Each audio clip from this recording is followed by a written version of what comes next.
I'd like to call upon the CEO of 360 Financial Services, Mr. Khandani Msibi, to say a few words.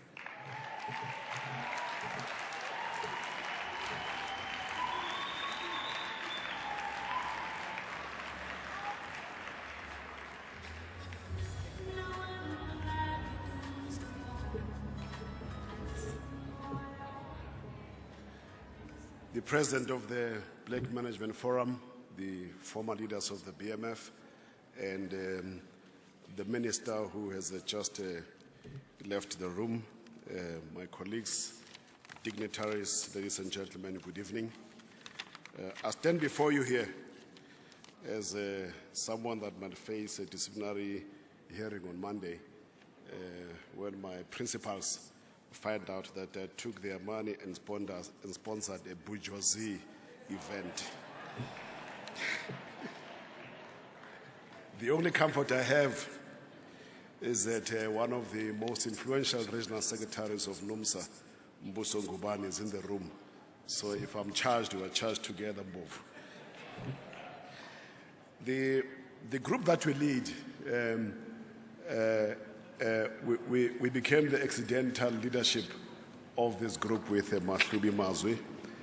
In fact, in 2005, I was working as a regional director at the Drake and Skull, reporting to Bonang Mohale, one of the former presidents of BMF. And in the group that we worked for, the Tsibo Holdings, we had FedEx as a sister company. And I got a call that FedEx is in trouble in KZN and would like to go and see if I can help with fixing the division there. And I went to KZN, and it turns out that the problem was Toyota. And Toyota was the biggest contract that FedEx had in KZN. It was contributing about 40% of the region's income. And I went to meet Toyota management to find out what are the issues here, and they pointed me to the shop stewards. They said, no, it's not us, it is the shop stewards. And that was the first shock that I had, that the contract is in jeopardy, and it is not management but the shop stewards. And I went to engage the NUMSA shop stewards in Toyota on why the contract is being terminated and how we as FedEx have actually messed up things. And it took me about 4 months, and we managed to fix the relationship with the shop stewards. But during that process, I went through self-introspection on what was happening, because my realization was that I was there representing largely a white company with some BEE, but the shop stewards were about to move a contract from a white company to another white company. And for me, the other realization was that these shop stewards have power. And it was for the first time that I saw black power in action. And we started putting together a program. I put together a paper for shop stewards. We termed this a program which was about, my proposal to them is that why don't you take all the services that are provided in Toyota, put them in one company, you have a trust for workers, and the workers can use the proceeds from these companies to top up a retirement fund and to subsidize the medical aid in addition to what the employer is doing. So basically I was selling out my employer. I don't know if there's an applause for that. Mohale has been my leader at Drake and Skull, and he understands where I came from, even though he did not know the story. And I got promoted to become the National Sales Director in FedEx. And then I had access to all NUMSA regions. And wherever I went, I was telling them about how much power they have and why they don't use this power to actually transform the economy. And then eventually I left FedEx. I joined Platuze Water, and during my period of a national sales director, I met Ivan Jim. Jim was still the regional secretary for the Eastern Cape, and I told them about this thing. I was very passionate about how black people can actually leverage their own power. Because I've seen it. Said, Jim, you guys, you have so much power, but you're not using it in order to advance the interest of members. And in 2008, NUMSA Investment Company was in trouble. This was reflected during their Congress. And I attended the Congress because I was very much interested in union power. That I'm amazed that black people have so much power. And after the Congress, I left, went home to my job, and I get a call from Jim. And Jim says, Msibi, our investment company is in trouble. And I say, yeah, I know it is in trouble. It's in liquidation, actually, in the Cape High Court. And he said, I want you to come and save it for us. I said, Jim, I can't leave a stable job here and come and run this investment company of yours, which is in trouble. And he said, you remember what you told us that workers have power? I said, yes. He said, come show us that power. Use this investment company to show us this power. So I fell for the trap, joined a company that was in liquidation. It's the worst career move that you make. You never join a company that is in liquidation. And we recruited a CFO, Msibi Mazwe. Msibi is a South African chartered accountant, ex-Deutsche Bank. And when Mazwe joined us, some of the headhunters said he must have hit on very hard times to have gone there. And we started off with Mazwe.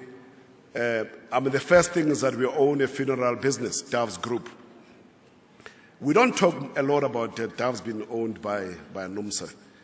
You know our clients, the majority of our clients would actually be surprised to know that we take care of them. And we took a view with Mazwe at that time.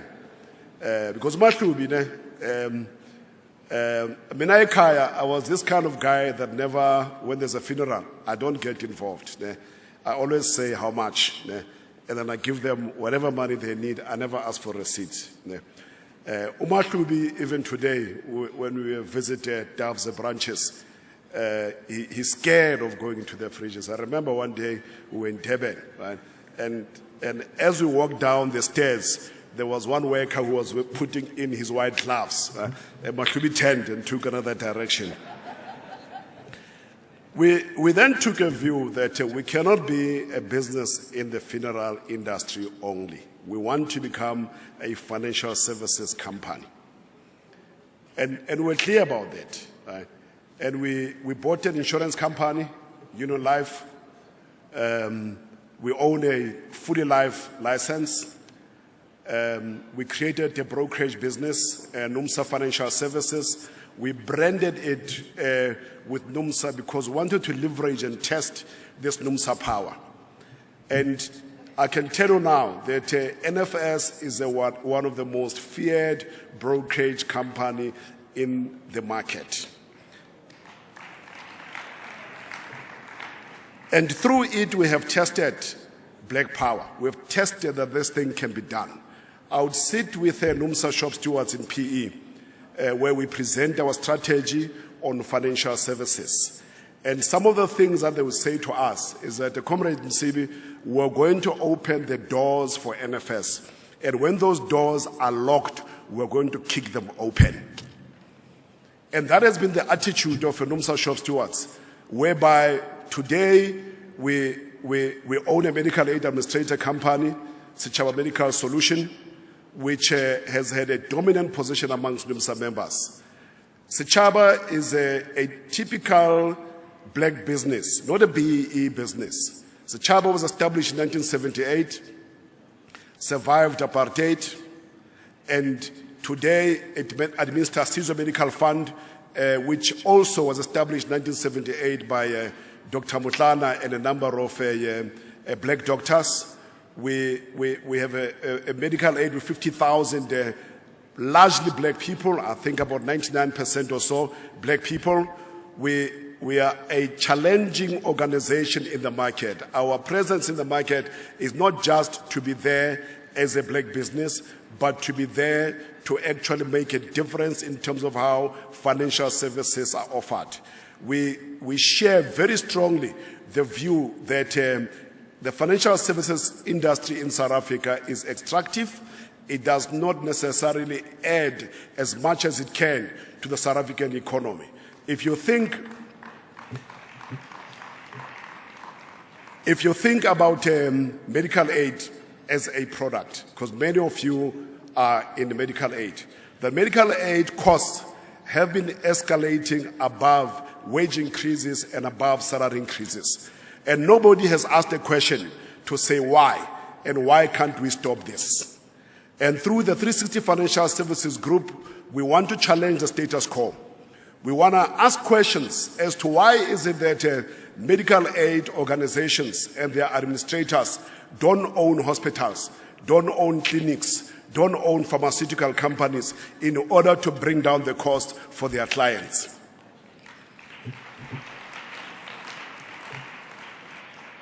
And we have done a lot of work for NUMSA members, bringing down their costs. I remember in Mercedes-Benz, we had a funeral policy that was sold to NUMSA members there. And I keep on asking many occasions the HR director of Mercedes-Benz that why don't you acknowledge what we have done for your workers publicly?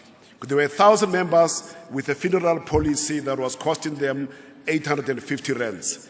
And we developed a product that was costing them 270 rands, but giving them double the benefit in terms of the sum assured. And I always say to Johan that I know you did not believe us when we invented this product. You thought perhaps we'll become insolvent in no time. But we were able to save each and every one of the NUMSA members in that plant 500 rands a month, and we are profitable as an organization. Now, the 360 FSG is a company that we lead with a few of my colleagues, but the majority of our divisions are led by women and black women in the majority of those women. So I don't remember at any time that we actually had to talk about transformation, because we do that. We run a company that is 100% black owned, that is 100% black managed, that has the majority of the executives as women, and we support black businesses. You remember Skinny Socks Sbu. These young men came to our offices and we bought a few socks, but we also gave them 1 month worth of stock money for themselves to go and sell somewhere. So what is the cost of goods for the month? Here's the money that you need in order to go there. So we stand here with the BMF basically to talk about the need for black people to get to a point where we drive more the ownership of industries. We drive more the procurement and the buying at a personal level from black business.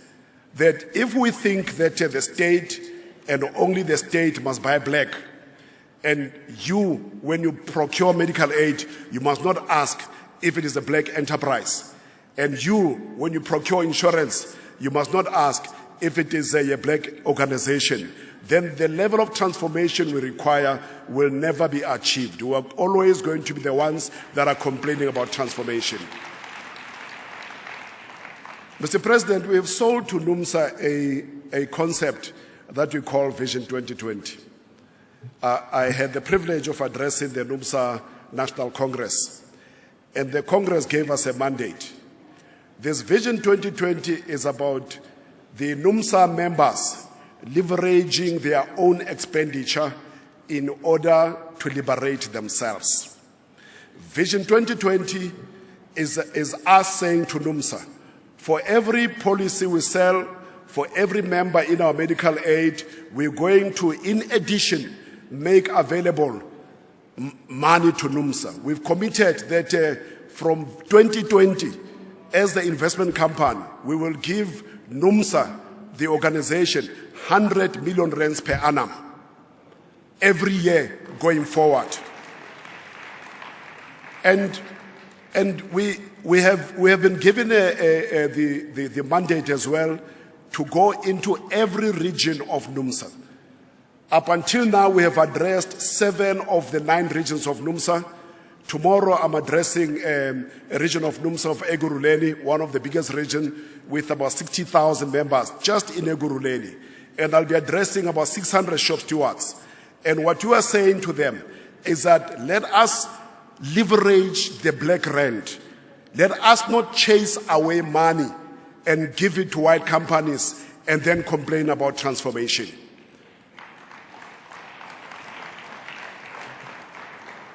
Vision 2020 for us is a concept we have taken out. We've got a partnership with the South African Funeral Practitioners Association. There's about 900 funeral parlors that belong to that organization.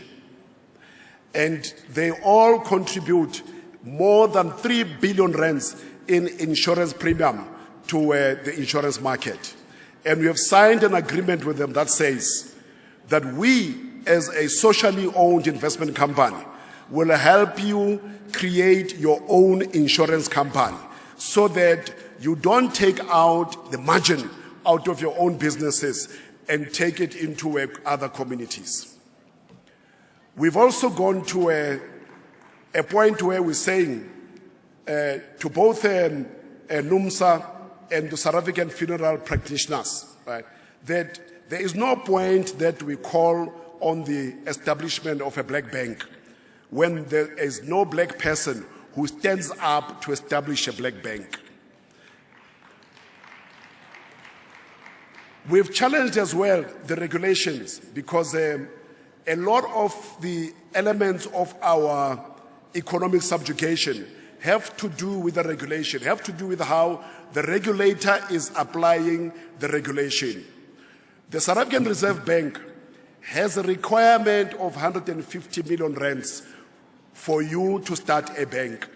Even if it means that you are taking depositors' money that is only worth 1 million rands, the Reserve Bank requires you to put down 150 million rands, which actually means that they are making sure that black people don't get to start a bank.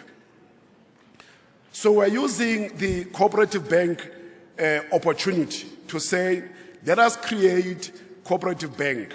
We're saying that every NUMSA member, we've said that every member of SAFPA must belong to a cooperative bank. If we don't create an avalanche in terms of a black activity in business, transformation is going to remain as a tick box exercise. It will never result in us owning the economy. We can only own the economy when we participate in it and when we get into the economy forcefully and not requesting those that have oppressed us to liberate us, because it is never in their interest to actually let us free. We must continue to work for them. We must continue to become the market for them. We've decided that we're not doing that anymore. We are not anybody's market. We are going to leverage the black rand because the wealth is amongst black people in this country. It remains there. It remains there. If you ever find a white person who has made money in the past 20 years, he has made that money amongst black people. We've said to NUMSA members that yes, there is a question of poverty. And we try to educate them and be slow in engaging with them and say to them, if black people are that poor, how did Christo Wiese create Pepco and sell it for 60 billion rands? Or say to them, just imagine if Pepco belonged to poor people, if Pepco belonged to workers, how much of a difference will we make in our own economic transformation when we take charge and ensure that we have enterprises that can actually leverage the black power, the black expenditure, the black retirement fund funds, the black participation in medical aid, the black consumption of health care, the black consumption of consumable goods. In fact, if you think about it, we are the only majority in the whole world that depends on the minority to empower it. We've gone to even the extent of legislating a minimum amount for ourselves. Our government put together a 30% allocation for us, but they didn't tell us that they were actually putting together a 70% allocation for white people. And I do think that until such time that we begin to think very creatively, very critically, and angry as well, not only just at government, but at ourselves, that with so many black professionals, how come we're still playing a minor role in the economy? Thank you very much.